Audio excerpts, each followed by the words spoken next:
अपना आप ही देखते रहते थे।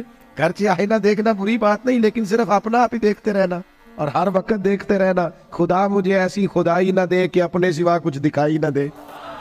ये भी कोई इतना ठीक मसला नहीं। आप गौर फरमाए, क्या अर्ज करना चाहता हूं आपकी खिदमत में मेरे अजीज। एक तो अगर मैं बड़ी समझदारी से और बड़े गौर से और बड़ी तवज्जो से आपको ये बात समझाना चाहता हूं कि अगर हुजूर से प्यार करोगे ना, तो ये जितनी दौलतों की और शोहरतों की मोहब्बत दिल में आती है, ये खुद ब खुद निकल जाएगी, खुद ब खुद निकल जाएगी, आसानी हो जाएगी, जीना आसान हो जाए। दूसरी बात आपकी खिदमत में अर्ज करूं, हम ना ताजा दम नहीं रहते, हम परेशान रहते हैं, हम बोर होते हैं, हमारी तबीयतें बाज़ोकात जल्दबाजी करती है, हम बाज़ोकात उलझ जाते हैं, करार तलाश करते हैं। उस करार को तलाश करने के लिए फिर बाज लोग उल्टी सीधी मूवीज देखते हैं। बाद लोगों का ख्याल है कि शायद मैं कोई लतीफ़ा सुनूंगा तो मामला ठीक हो, फिर उसका नतीजा भी निकला है लतीफ़े सुनने का। अब लतीफ़े सुनाना भी इतना बड़ा काम हो गया है कि मौलवी है पगड़ी दाढ़ी वाला, लेकिन उसके नाम के नीचे लिखा फनी मौलवी। खुदा के बंदे, ये संजीदा स्टेज है, दीनदार लोगों का करने का काम है, आप क्या कर रहे हैं?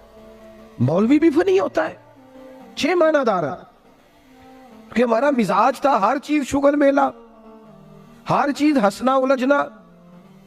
मेरे अजीज, हम चूंकि सुकून चाहते थे, कुछ ने इधर उधर की मूवी देख ली, कुछ ने हंस लिया, कुछ सैर को चले गए, कुछ का ख्याल था खाने खा लेंगे तो सुकून आ जाएगा। याद रखना, इन चीजों में सुकून नहीं है, इनमें तो आप उलझते जाएंगे। मजीद तो सुकून कहाँ है, करार कहाँ है?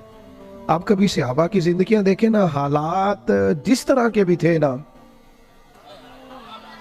उनको जो सुकून मिलता था वो रुखे मुस्तफा से मिलता था। उनकी तबीयत पूरी लग गई थी कि हुजूर अलैहिस्सलाम की जो यादें हैं वो दिल को ताजा करती। उनका ख्याल था कि बाहर अगर किसी चीज का नाम है तो वो जिक्र मुस्तफा है, याद मुस्तफा है और दीदार मुस्तफा है। आला हजरत मुफ्ती है, फतवा देते हैं। आला हजरत मुफस्सिर कुरान है, कंजुल ईमान बजाते खुद एक तफसीर है, तर्जुमा ही तफसीरी है। आला हजरत मुहद्दिस है, वो जब अहादीस मुबारका का हवाला देते हैं तो यूं लगता है कि जैसे बड़ी गहरी नजर है इनकी, रावियान हदीस पर भी, उसूल पर भी, और हाफजा भी मजबूत है हिफ्ज हदीस के लिहाज। सारी चीजें उनके पास थी, लेकिन वो पता क्या कहते थे? कहते थे ये जो मेरा दिल चमकदार है ना, और ये जो मेरी तबीयत हल्की फुल्की है, उसकी वजह यह है कि उनकी महक ने दिल के गुंजे खिला दिए। ये मैं नहीं आपको तकरीर सुना रहा, मैं तो जज्बात का इजहार कर रहा हूं। उनकी महक ने दिल के गुंजे खिला दिए हैं। तो क्यों गुंजे खिला दिए? कहते मेरे नबी का कमाल ये है कि वो जिस राह चल दिए हैं कूचे बसा दिए।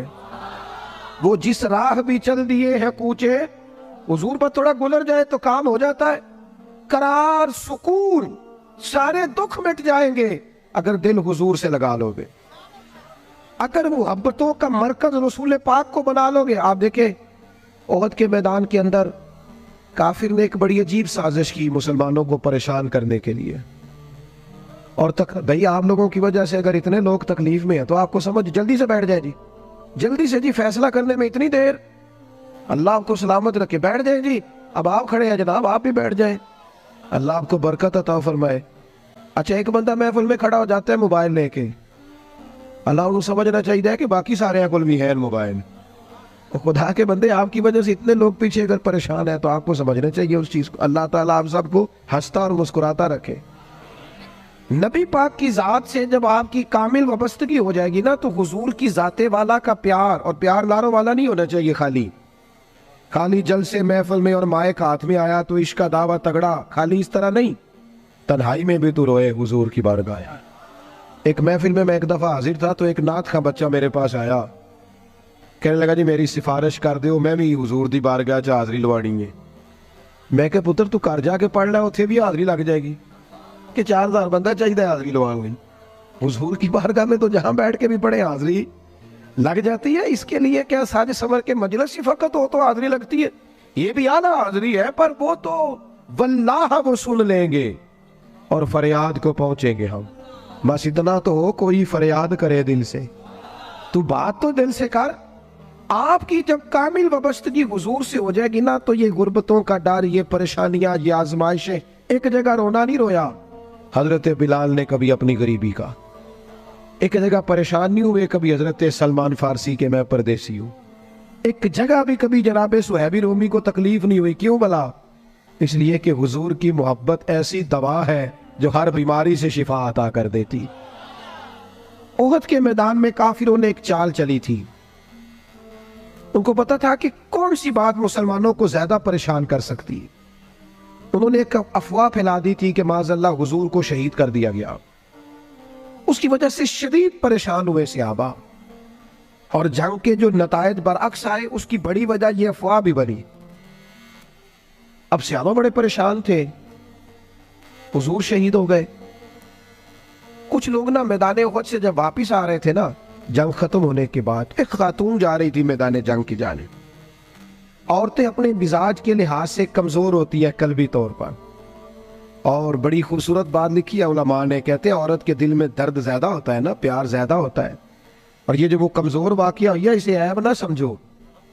इसीलिए तो अल्लाह ने बच्चे को पालने का जिम्मा उसका लगाया है कि वो शफकत ज्यादा रखती है, मोहब्बत ज्यादा रखती है, दर्द दिल ज्यादा रखती। इसलिए जिस दर्द से वो बच्चे को पाल लेती है ना। मेरा बेटा एक दिन घर में कुछ पका हुआ था, उसकी अम्मा कहने लगी खाना खाओ, कहता मैं नहीं खाना। ओदी अम्मा कहती मैं बड़ा जोर लाया, बड़ी मेहनत की थी, बड़ी गर्मी च पकाया, अज तो यही खाना पैना है। कहने लगा मैं नहीं खाना, मैं आराम से खाना खा रहा हूँ। अब वो माँ बेटा बहस कर रहे हैं। थोड़ी देर गुजर गई तो मैनू कहती तुसी क्यों नहीं बोलते? मैं क्या मैनू पता है किन्ने जितना है, थोड़ी देर बाद खलो जाओ, मैंने पता किन्ने जितना है। वो बच्चा उठ के अंदर चला गया, कहने लगा मैं नहीं खाता, तुसी खाओ। वो फिर 5 मिनट लगे तो वो पकाना शुरू करता जो बच्चा कह रहे हैं। तो मैं क्या मैंने तो पता नहीं था नतीजा की है, तो इस बहस में जाने की जरूरत है। इसलिए कि माँ औलाद के सामने हमेशा ही हार जाती है। वो औलाद के सामने जीत सकती, वो नहीं जीत सकती ना। शफकत ऐसी है। औरतें मिजाज के लिहाज से अल्लाह ताला ने नरमी दी होती, इसको ऐब ना जाना जाए, ये अल्लाह ताला ने उन्हें वदीयत की है चीज। तो खातून जा रही है मैदान उहद की जानिब, वहां से सहाबा आ रहे। तो खातून पूछती है सहाबा से हुजूर का क्या हाल है? तो एक सहाबी अपने लहजे में गोया कहने लगे खबर मुश्किल है, पर तुझे सुनानी भी जरूरी है। इस जंग में तेरे भाई का इंतकाल हो गया है। बहन के लिए इससे बड़ी भी कोई खबर होगी कि भाई का इंतकाल हो गया? वो खातून ने ये खबर सुनी, इन्ना लिल्लाहि व इन्ना इलैहि राजिऊन पढ़ा, आगे गुजर गई। अगले सहाबी से जाके पूछती है हुजूर का क्या हाल है, और बेचैन है, दौड़ी जा रही। ये मेरी बात को समझे आप। किसी एक जगह जब आपकी मोहब्बत का गलबा होता है तो फिर बाज गम गम लगते ही नहीं। आपकी कैफियत ही और होती है जिंदगी गुजारने में। आगे बढ़ी, एक और सहाबी मिले, उनसे पूछती है हुजूर का क्या हाल है? तो कहने लगे मेरे पास तेरे लिए एक बड़ी सख्त खबर है, तेरे शौहर का इंतकाल हो गया। उसने थोड़ी देर के लिए खामोशी इख्तियार की, अल्लाह की रजा पे राजी रहने के कलिमात अदा की और आगे बढ़ी। एक और शख्स से सवाल, ये जरा सोचते जाना, ये खबरें अगर अचानक मिले, भाई चला गया है, बाप चला गया है, इसको सोचना, अपने ऊपर तारी करना, खुदा ना करे ऐसा। पर जब खबर मिले तो कैफियत क्या होती है। वो खातून आगे बढ़ी तो एक शख्स और मिला, पूछती है जरा बताओ ना हुजूर का क्या हाल है? तो कहने लगे मेरे पास तेरे लिए खबर है कि तेरे वालिद भी इस जंग में शहीद हो गए। बेटियों का तो मेका ही बाप से होता है, मां से होता है। वालिद चले गए। थोड़ी देर के लिए गर्दन झुकी, कलिमात अदा की, और फिर ये पूछती है सहाबी से वालिद चले गए, भाई चले गए, शौहर चले गए, मुझे बताओगे मेरे नबी पाक का क्या हाल है?